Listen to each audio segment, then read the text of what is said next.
什么是天问1号？如果你想知道什么是天问1号的话，我现在就带你研究。大家好，我是来自5院总体设计部的高元鹤，也是咱们国家火星探测器天问1号的测试指挥。那当然了，今天呢，我还有一个新的身份，是一个新的 UP 主。那么我现在所在的位置呢，就是海南文昌发射场。去年咱们国家的天问1号探测器就是在这里顺利升空。今年3月份，国家航天局发布了天问1号探测器拍摄的火星图像，包括2幅全色图像和1幅彩色图像。有爱思考的小伙伴向本 UP 主发出了灵魂拷问：2020年3鹰探火星，咱们天问1号都有什么样的看家本领？放心，本期视频就会给你答案。其实火星探测涉及到科学和技术等多个方面，这里我们从探火的工程技术能力上进行一个简单的比较。火星探测一般都是从飞掠到环绕，然后到着陆，最后再巡视，难度逐渐加大。我们根据目前人类已经掌握的探测能力进行一个排行啊，飞掠是青铜，环绕是黄金，着陆是钻石，巡视则是王者。各国的火星探测能力可以从探测方式上窥见一斑。难度更高的探测方式，自然体现了一个国家的技术水平。飞掠是早期火星探测的方式，在上个世纪60年代，美苏初期就是用这种简单的探测方式开启了火星的大门。随后加入火星俱乐部的各国一致认为，向国家申请这么大一笔经费很不容易，咱就直接提高点难度，默认自己都有黄金水平。所以后入群的国家包括欧洲啊、印度啊、日本呀，以及2020年阿联酋刚刚发射的希望号，起点呢基本上都是环绕探测。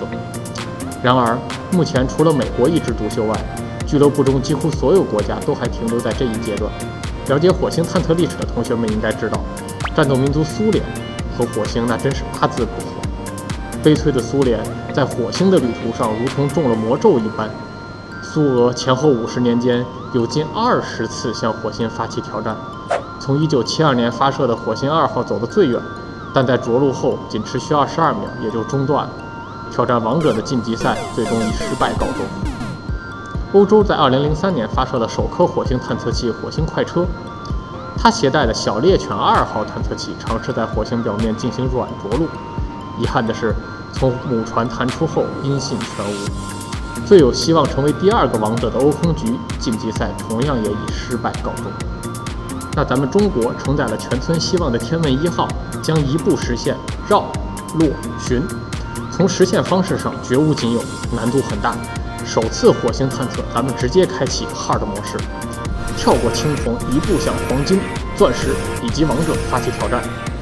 即使是站在食物链顶端的美国，它的王者一路也并非一帆风顺。从1964年水手4号首次火星飞掠，到1976年海盗1号实现了火星着陆，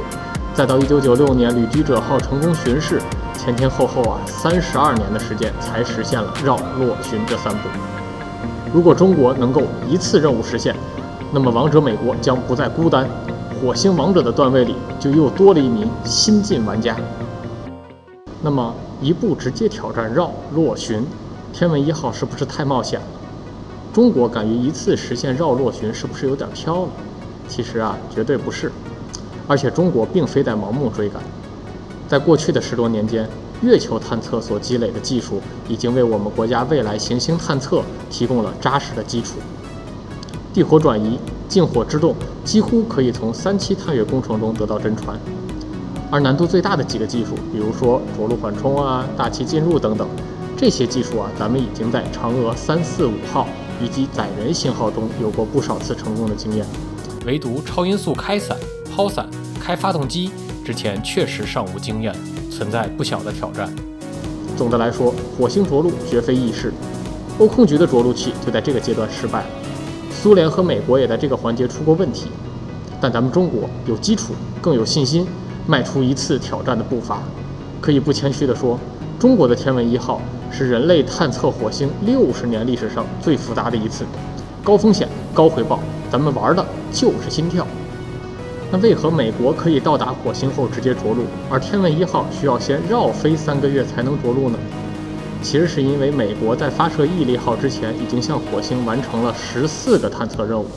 从表格中大家可以看出美国其实已经花费了大量的时间在火星探测的旅途上了，所以它已经积累了足够多的数据，可以完成直接着陆的任务。那我们国家是第一次到达火星，所以我们需要对火星进行一个全貌的一个观察和了解，选择最好的着陆点，最后着陆下去。可以说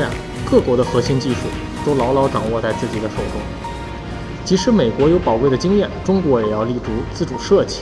唯有自己掌握了核心技术，才能换来未来更多的国际合作。在航天领域，自力更生是永恒的主题。因此，为了顺利完成寻找生命的探测任务，天问1号首先要获取火星表面的数据，进行着陆区优化的选择，判断好着陆区的天气最后再进行着陆。对于首次任务，中国就采取高难度的动作，一步实现绕、落、寻的方式开展探测。不过不用担心，在航天的赛道上，咱们中国航天员向来都是以100米冲刺的速度在跑着马拉松。通过本期视频，你是不是对天问1号的能力和水准有了更清晰的认识呢？5月份，天问1号就将迎来决胜之战。如果期待火星后续，记得一键3连哦。